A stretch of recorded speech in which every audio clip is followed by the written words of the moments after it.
All right, so we've got a really, really interesting one today.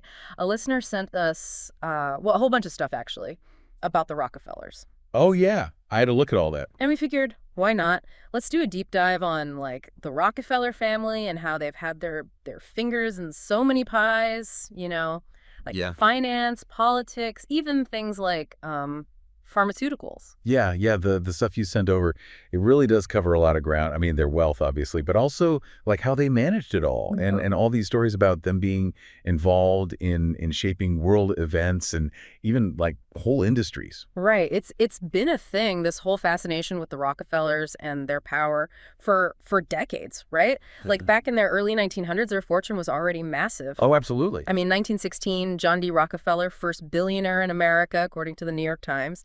And get this, his oil shares went up like 8 million bucks the very next day. Crazy, right? Yeah, that kind of money, it's bound to attract attention and speculation too. For sure. And that's kind of what we're looking at here. All this material our listener sent, it's full of that, Yeah. that fascination with their power.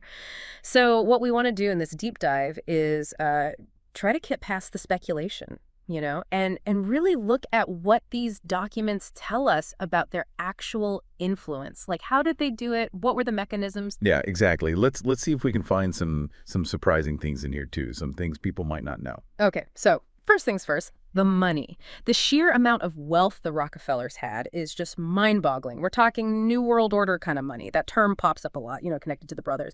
David Winthrop, John D., Nelson, Lawrence. What does this material say about how their wealth and power were tied to that idea, to the New World Order? Well, one thing that's really interesting is how they managed all that money. After the Standard Oil breakup in 1911, John D. started setting up all these trusts and foundations. And, it wasn't just a way to reorganize things. It seems like it was a deliberate strategy for them to manage their assets over the long haul. Yeah, it's like that analogy in the material, right? Moving money from one pocket to another. Exactly. But this kind of pocket change, it came with some serious perks. The material talks about potential savings on income tax and avoiding probate, estate, and inheritance taxes altogether. Like, for a fortune that size, that's got to be a game changer. Oh, absolutely. It gave them a massive advantage. And there's also this question of how much they really had. The official figures, some people are skeptical about them. The material suggests they might have had a lot more stashed away, like overseas, using trusts, nominees, street names, all these ways to hide it. Like that story where Rockefeller's admitted wealth suddenly jumps sixfold. Exactly. It makes you wonder. It does. And then there are the properties, like Pocantico Hills, Yeah. their homestead. It's enormous. Thousands of acres, 70 miles of private roads, all these buildings. It even had a $4.5 million underground archive. Like, what does that tell you about the kind of power we're talking about? Well, it shows the resources they had access to, not just money, but land, infrastructure, all of it. And the material gives these examples, like how they apparently paid to have the New York Central Railroad tracks moved, and even a whole college. Wow. They had that much leverage. And Nelson, he had other properties too, of course. The Montesacco Ranch in Venezuela, Yeah. that huge duplex on Fifth Avenue. It's a lot of concentrated wealth and power. Yeah. And it sounds like they knew how that looked, too. Wow. The material mentions this presentation Dilworth gave to a judiciary committee. Apparently, he used all these confusing statistics to make their financial power seem smaller than it was. Right, trying to downplay it. Yeah, like a deliberate attempt to kind of obscure things. It wouldn't be surprising, would it? No, not really. Okay, so the foundation of all this, of course, was Standard Oil. John D., he was all about oil refining. And he famously hated competition. The quote, "Competition is a sin." That's pretty telling, right? Yeah. He believed that monopolies were the most efficient way to run things. So how did he do it? How did he get so powerful? Well, the material talks about a few different tactics. Like he'd offer to buy out his competitors, sometimes with cash, sometimes with stock in Standard Oil. And a lot of them took the stock, which turned out to be a pretty good move for them in the long run. Smart. But then there are the not-so-nice methods, too.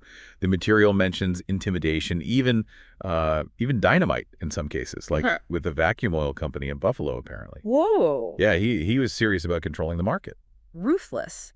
So even though the Supreme Court broke up Standard Oil in 1911, the power structure in the oil industry, it didn't really change all that much, did it? Like all those successor companies, Esso, Exxon, they basically carried on the legacy. And oil is so important to the world, it gave them huge leverage, right?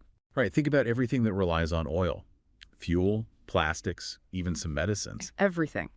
And Exxon, even with all the challenges they face, wars, expropriations, they were selling oil in over 100 countries. It's incredible. They're making a ton of money doing it. The material mentions a $2.4 billion profit in 1974. That's more than General Motors. Yeah, it shows you the scale of their operation. And even if you took away all their international business, Exxon would still be one of the biggest companies in the U.S. They were a major shipping force too, and basically an international bank on their own. Right. Which brings us to banking. When Chase Bank, which the Rockefellers controlled, merged with Manhattan Bank, which had all those ties to Kuhn, Loeb, that was huge. We're talking $36 billion in assets in 1971, and that's not even counting their overseas holdings, which, according to the New York Times, were even bigger. So what was the significance of that merger? Well, it created this massive global network. Chase Manhattan had like 50,000 correspondent banks all over the world. And that kind of network gives you a lot of influence in the global economy. Yeah. And, the material talks about David Rockefeller meeting with all these heads of state. He was basically doing his own diplomacy on a level that even Henry Kissinger couldn't match. Wow. And even though Nelson Rockefeller claimed he didn't own any shares in Chase Manhattan, the material points out that his family and all their associated funds, they held a big chunk of it. Exactly. It wasn't just about direct ownership. They had all these ways to exert control indirectly. So how did they actually use this economic power? What were the mechanisms? Well, the material focuses on two main things. First, they owned a lot of stock in a lot of different companies. Right. The material says that even owning 5% of a company can be enough to control it, especially if you're the Rockefellers. And they had significant stakes in all these big corporations: Exxon, Mobil Oil, International Harvester, and tons more.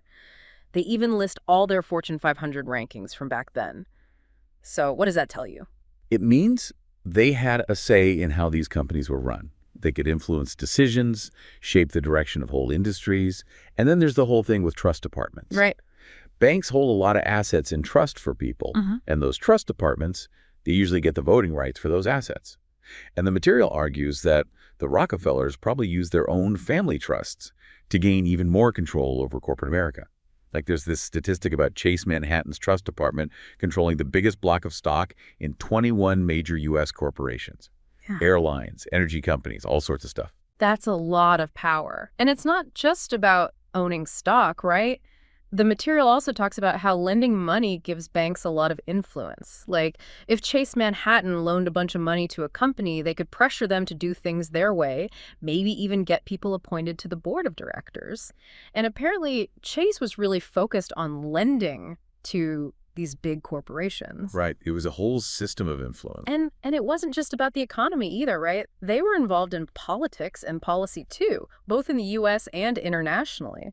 Like the 16th Amendment, the one that introduced the graduated income tax, apparently a lot of wealthy people, including John D. Rockefeller, supported it, which seems kind of weird, doesn't it? Yeah, you'd think they'd be against it. Right. But the material argues that he saw it as a way to protect his wealth. He put a lot of his money into the Rockefeller Foundation, which meant he could avoid paying a lot of income tax and inheritance tax. It's like pre-tax planning on a massive scale. And it meant that he had an advantage over his competitors, because they were still paying all those taxes. Right. And the material also points out that these foundations could do pretty much whatever they wanted with their money. They could buy and sell assets, which led to accusations of market manipulation. Congressman Wright Patman, he was really vocal about that. Yeah, in the Patman Committee, they actually concluded that these foundations were gaining too much power over the American economy. And there were other investigations, too, like the Cox Committee and the Reese Committee, but they didn't really go anywhere. The media was pretty critical of them, actually. So we've got economic power, we've got political connections, and then there's education and religion. The material talks about how the Rockefeller and Carnegie Foundations, they were often working together, and they poured a lot of money into promoting the ideas of John Dewey. Oh, yeah, Dewey was huge in education. And they set up research centers at all these big universities, Columbia, Stanford, Chicago, to spread his ideas. And they funded textbook writing, and they supported the National Education Association, the NEA. The material suggests that they were trying to push a more socialist agenda in schools. Like there's this 1934 NEA report that talks about social control and getting rid of laissez-faire capitalism. Interesting. And And the counsel for the Reese Committee, he actually said that there was a conspiracy to use the education system to promote socialism, which echoes what Congressman Cox said earlier about the Rockefeller Foundation funding people who were pushing communist ideas in education. That's a pretty serious accusation. Yeah. And then there's religion. The material talks about how the Rockefellers gave a lot of money to the Federal Council of Churches, which later became the National Council of Churches, or NCC. And this organization, they were often critical of free enterprise and supportive of socialist ideas. They even had some pro-Soviet leanings at times, according to the material. And they still kept getting Rockefeller money. Apparently, yeah. The material mentions a former NCC president, J. Irwin Miller, who had close ties to the Rockefellers. And get this, they even claim that the NCC donated money to revolutionary communist groups in Africa. Wow. Okay, so we've got economic power, political connections, influence in education and religion. What's next? The establishment. That's right. The material talks about the Rockefeller family being at the center of this permanent establishment, and they point to the Council on Foreign Relations, the CFR, as being a key part of it. So what was the CFR's role in all of this? Well, the material says that the CFR was basically a hub for insider power and planning. They claim that the Rockefellers and their allies created it to push their New World Order agenda. They even use this analogy of an octopus with all its tentacles reaching out and controlling different parts of society. Right, and they claim that CFR members have been in powerful positions in pretty much every administration from Roosevelt to Ford. Yeah, and they use this term rockadems and rock pubs to argue that the two major parties, they're not really that different at the top. They're both influenced by the CFR. Like, they point to Nixon's administration, which was full of CFR members. Right, and then there's Henry Kissinger. The material calls him a key establishment insider. And the big goal of the CFR, according to the material, is to weaken national sovereignty and create some kind of global government. They point to articles in Foreign Affairs, the CFR's own journal, that talk about this, and they say that the CFR really hates the idea of America first. Interesting. There's even a quote from Admiral Ward that says the CFR has a lust to surrender U.S. sovereignty to a one-world government. And they claim that a big chunk of CFR members actually support this, which ties back to John D. Rockefeller Sr. funding the League of Nations headquarters way back when. Wow, okay. So how were they supposedly going to achieve this world government? Well, the material talks about a few different avenues. The Atlantic Union movement, for example. They trace that back to Cecil Rhodes and the idea of merging the U.S. back into the British Empire. There's a quote from the Los Angeles Examiner warning about the dangers of that, how it would threaten American sovereignty. Right. But the material also says that the Atlantic Union resolution, it's been introduced in Congress multiple times, and it's had support from prominent people with ties to the CFR. And then there's the United World Federalists, which later became World Federalists, USA. That's described as a Rockefeller front group that openly advocates for world government. Their slogan is one world or none. Catchy. Yeah. And then there's the Trilateral Commission, which David Rockefeller founded. That's supposed to be another way to push governments towards this great merger. The material even quotes Gerard C. Smith, one of the founders, talking about how the goal is to create a new international economic order. So we've got these different groups all working towards the same goal. That's what the material is suggesting, yeah. And then they bring up disarmament. They link the disarmament movement to leftist scientists and academics and the Pugwash conferences, which were funded by Rockefeller-linked foundations. Apparently, Cyrus Eaton, who was involved in those conferences, had close ties to the Rockefellers. And when the Soviet Union proposed total disarmament at the UN, a lot of CFR members supported it. Really? Yeah. And the material talks about this secret CFR program called Study Number 7. Apparently, it advocated for a new world order with a stronger UN and arms control agreements. And then State Department publication 7277 came out, which basically said the same thing, even suggesting that the UN should have its own army. Huh. And then there's Robert McNamara, who was Secretary of Defense under Kennedy and Johnson. He was a CFR member. And the material says he deliberately weakened the U.S. military while the Soviets were building theirs up. And then there were the SALT talks, the strategic arms limitation talks, which basically let the Soviets catch up to the U.S. in terms of nuclear weapons. So they're pushing for disarmament on the one hand, while the Soviets are arming up on the other. Exactly. The material questions why the U.S. would pursue détente with the Soviets while they were doing that, and they point the finger at Henry Kissinger. Interesting. Yeah, it's a pretty controversial claim. And it gets even more controversial when the material brings up the Rockefeller communist connection. What? Wait. Yeah, Rockefellers and I communists. know, right? Sounds crazy. But the material quotes this guy, Anthony C. Sutton, who argued that there was a concealed alliance between international capitalists like the Rockefellers and international revolutionary socialists. But why? That's the big question, right? The material says it's all about mutual benefit. They claim that the Bolshevik Revolution, it wasn't just a spontaneous uprising of the masses. They say there were powerful forces behind it, helping the communists take power. And they're saying those forces were capitalists. That's the theory, yeah. They point to Anthony Sutton's research, especially his book Western Technology and Soviet Economic Development. He claims that the West, and specifically the US, pumped a lot of money and technology into the Soviet Union. He basically says that the USSR was made in the USA, and he claims that the mainstream media completely ignored his research.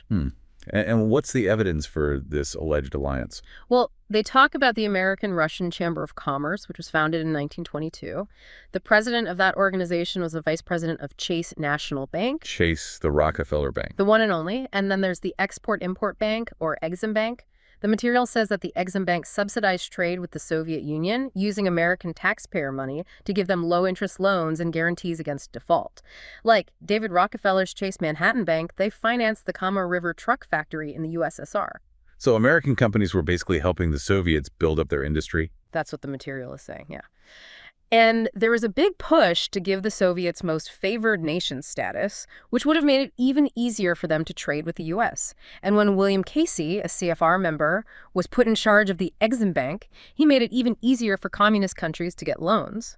Alfred R. Wentworth, who worked at Chase Manhattan, he even called the Soviet Union the last great undeveloped market. Wow. And they say that the Rockefellers were behind all of this. That's the claim, yeah. And it raises a big question. Why would capitalists like the Rockefellers help their supposed ideological enemies?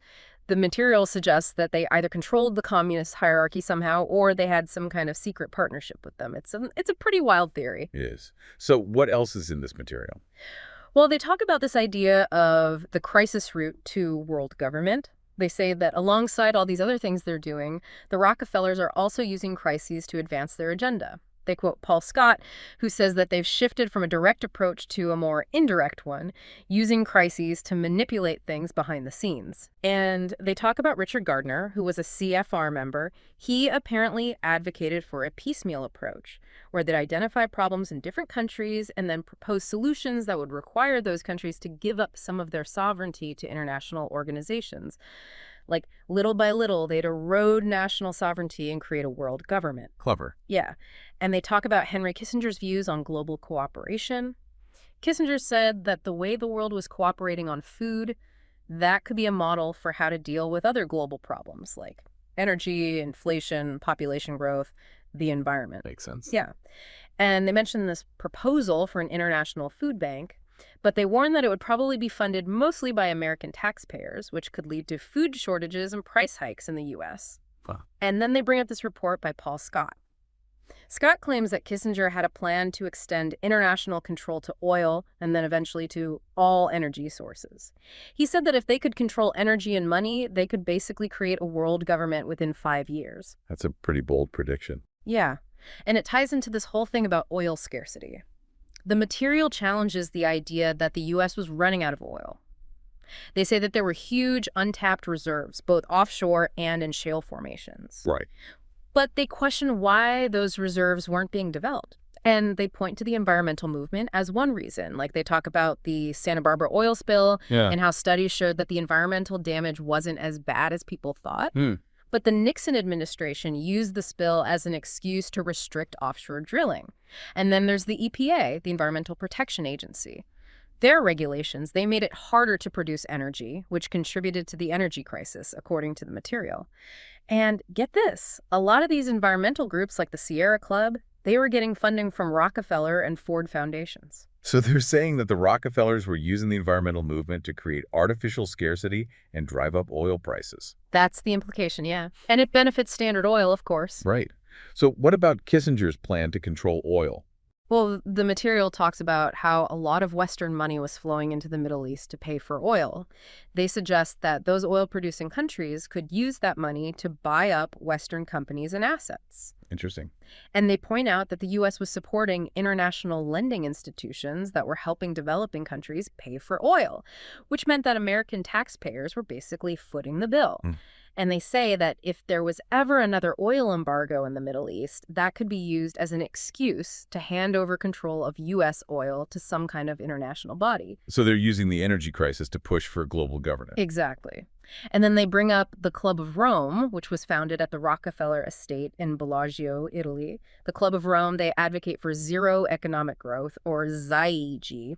They put out this report called The Limits to Growth, which argued that the world was running out of resources and that we needed to stop growing the economy. The material says that a lot of demographers criticized that report, but that it was used to justify more government intervention in the economy. And of course, ZEG would require a lot of government control to implement. So they're using environmentalism and the energy crisis to push for bigger government and global governance. That's the theory, yeah. And then they move on to the Rockefellers' influence in the U.S. government. They compare John Dee's strategy of infiltrating his competitors to his descendants' strategy of infiltrating the government itself. They claim that no matter who's in power, the Rockefellers always have their people in key positions. And what's the evidence for that? Well, they point to the Eisenhower administration. A lot of people in that administration had Rockefeller connections. Like Nelson Rockefeller was in charge of the Department of Health, Education, and Welfare. John Foster Dulles was Secretary of State. Christian Herter was his successor. Herbert Brownell was Attorney General. Mm-hmm. And they say that Nelson Rockefeller basically demanded and got the right to appoint people to top Republican committee posts. They estimate that there were thousands of Rockefeller people in high-level positions in the federal government influencing the bureaucracy. That's a lot of influence. Yeah. And then they talk about the Federal Reserve System. They trace its origins back to that secret meeting at Jekyll Island, where a bunch of international bankers, including Paul Warburg and Nelson Aldrich, got together and cooked up the plan for a central bank. Right, the Federal Reserve. Yeah. Apparently, their first attempt to get it passed, the Aldrich Bill, failed because it was too obvious that Wall Street was behind it. So what did they do? They got the Democrats to push for it. They framed it as a way to take power away from Wall Street. And when Teddy Roosevelt ran for president on a third-party ticket, it split the Republican vote and helped Woodrow Wilson, a Democrat, win. Wilson then signed the Federal Reserve Act into law. Interesting. Yeah. And the material suggests that all the opposition to the Federal Reserve Act from those big financiers, it was all a shit. They were actually in favor of it all along. A smokescreen. Exactly. And the material points out that the Federal Reserve has enormous power over the U.S. economy. It controls the money supply, sets interest rates, all of that. They quote Congressman Wright Patman, who called the Federal Reserve an independent, uncontrolled, and uncoordinated government. And they say that the national debt and interest payments have skyrocketed since the Fed was created. So they're saying that the Federal Reserve is actually a tool of the Rockefellers. That's the implication, yeah. And they warn that if there's another major economic depression, it could be used to justify even more government control, both in the U.S. and globally. They say that a world government could emerge from that kind of crisis. They also mention the World Bank, which they say is another way to funnel American taxpayer money to the global elite. And how does all this tie back to the Rockefellers? Well, they talk about the National Committee for an Effective Congress, the NCEC. They say that the NCEC funds liberal candidates who support the New World Order. And then they bring up Common Cause, which they describe as a Rockefeller front group disguised as a grassroots organization. John Gardner, who founded Common Cause, he had a long history of working with the Rockefellers and expanding the role of the federal government. And Common Cause, they spend a lot of money on lobbying and they get a lot of media attention. So they're trying to influence policy from both inside and outside the government. Exactly. And the material concludes that Common Cause is a Rockefeller political front with a lot of dangerous power. Okay, this is a lot to take in. I know, right? And there's more. They then talk about the downfall of Richard Nixon and how Nelson Rockefeller benefited from it. They say that Nixon and Rockefeller needed each other, even though they didn't like each other personally. Nixon apparently made deals with Rockefeller to get his support, and a lot of his appointments reflected that. And then there's Watergate. The material suggests that the whole scandal was orchestrated by the Rockefellers. Wait, what? Yeah, they say that the Plumbers Unit, the group that broke into the Watergate Hotel, they were created at the suggestion of Henry Kissinger, and that Rockefeller pressured Nixon to create them. And they point to the fact that one of the burglars had E. Howard Hunt's White House phone number in his address book. Hunt was a CIA operative who was working with the plumbers. So they're saying it was a setup. That's what they're suggesting, yeah. They claim that the break-in was meant to be discovered and that the whole point was to get Nixon to resign. But why would the Rockefellers want to get rid of Nixon? Well, they suggest that Kissinger, who they call a premier Rockefeller man, was behind it. Apparently, Nixon suspected that the CIA was involved in Watergate, but General Alexander Haig, who was also close to the Rockefellers, talked him out of investigating it. And they say that someone with inside knowledge of the White House tapes must have given specific excerpts to the investigators. And guess who had control of those tapes? Alexander Haig. And his former colleague, Butterfield, was the one who revealed that the tapes existed in the first place. So they're saying that Haig was in on it. That's what the material is suggesting, yeah. There's even a quote from Lloyd Shearer in Parade magazine that describes Haig as the one who adroitly engineered, orchestrated, and choreographed Nixon's resignation. Apparently, Haig showed damning transcripts from the tapes to key Republican congressmen, including Barry Goldwater, which convinced them that Nixon had to go. Wow. And the material concludes that a group they call the Three Musketeers for the House of Rockefeller orchestrated the whole thing to get Nixon out of office and install Nelson Rockefeller as vice president. They even quote a columnist, Paul Scott, who called the Watergate hearings a colorful sideshow to the real transfer of power. So they're saying that Watergate was a coup. That's their theory, yeah. And then they end with this call to action section where they urge people to be aware of the Rockefellers' influence and their plan for world government. They say that people need to elect independent congressmen who will stand up to them, and they advocate for more transparency from political candidates. And they even suggest that people form committees to distribute this information to voters, to get around campaign spending laws. They make it sound like it's a really urgent situation. It's a lot to take in. It is. And then there's one more thing. The Rockefellers and the pharmaceutical industry. Big pharma. Exactly. The material talks about how, around the turn of the 20th century, scientists discovered petrochemicals and realized that they could be used to create drugs. And the Rockefellers, who already controlled the oil industry, they saw this as a huge opportunity to expand their empire. But there was a problem. Holistic medicine, people were using traditional remedies, things that had been passed down for generations, things that came from plants and herbs. And the Rockefellers, they saw this as competition. So what do they do? They decided to get rid of it. The material talks about how they used a problem reaction solution strategy. They created a problem. They said that the American medical system was outdated and needed to be reformed. This created a reaction. People started to get worried about the state of healthcare, and then they offered their solution. Modern, scientific, centralized medicine based on drugs and surgery. Interesting. And how do they implement this plan? Well, they funded the Flexner Report, which was published in 1910. This report was basically a hit piece on holistic medicine. It claimed that all these traditional medical schools were substandard and that they needed to be shut down. And a lot of them were. Over half of all medical colleges in the U.S. closed their doors after the Flexner Report came out. Wow. And the Rockefellers, they put a lot of money into supporting allopathic medicine, the kind of medicine that's based on drugs and surgery. They funded medical schools, they funded research, they basically bought the support of the medical establishment. So they created this system that we have today. That's what the material is arguing, yeah. And they claim that the system is based on profit, not on health. They say that the Rockefellers wanted to control the global pharmaceutical market and that they waged a war on plant-based medicine. A war on plants. Yeah. They say that the Rockefellers' medicines were mostly made from petroleum, which can be carcinogenic and addictive, and they labeled all the traditional herbal remedies as alternative medicine, which made them sound untrustworthy. And they point to examples like the alleged suppression of hydroxychloroquine and ivermectin during the pandemic. Right.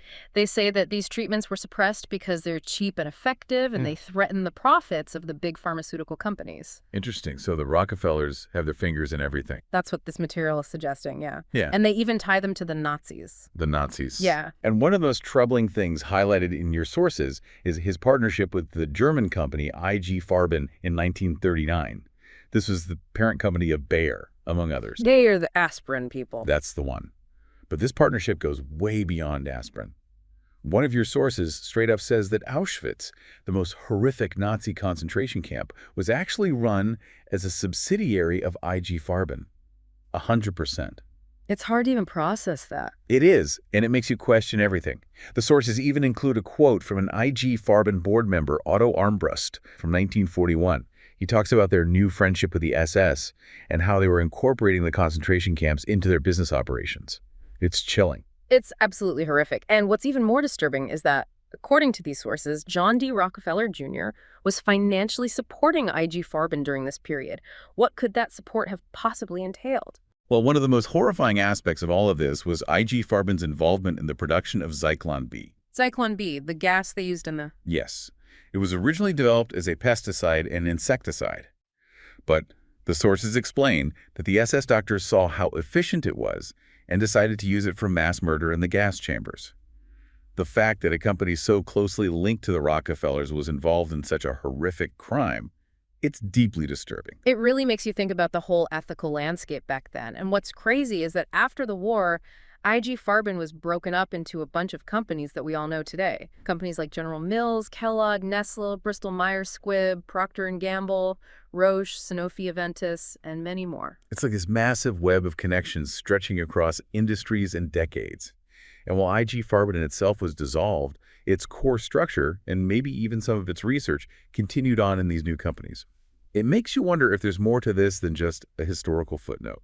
Definitely. It makes you question everything, especially when you look at today's healthcare system. One source goes as far as calling it a money-spinning Rockefeller creation. And when you think about how natural remedies have been sidelined in favor of these profitable, patented drugs, well, it makes you think. Yeah, the sources definitely hint at this ongoing dynamic, like maybe less profitable treatments like plant-based medicines are being overshadowed by these heavily promoted experimental vaccines, for example. Yeah. The sources don't give any definite answers, but this idea of a lasting legacy of corruption and influence within the pharmaceutical industry is something that comes up again and again. You can't ignore it. You really can't. So, to sum up all of this, we've looked at how John D. Rockefeller used his incredible wealth from his oil empire to get into the healthcare business. He took advantage of the rise of petrochemicals, reshaped medicine through things like the Flexner Report, established important institutions like the Rockefeller Institute and the American Cancer Society, and formed that disturbing partnership with IG Farben. And all of this, according to the sources you provided, points to a healthcare system that's always favored pharmaceutical companies, maybe even at the expense of natural remedies. And that brings us to our final thought for you to consider. How might all of this, all of Rockefeller's early moves and partnerships, have influenced healthcare as we know it today? What does it tell us about the pharmaceutical industry and its priorities? Thanks for joining us on this deep dive. Thanks, everyone. We'll catch you next time.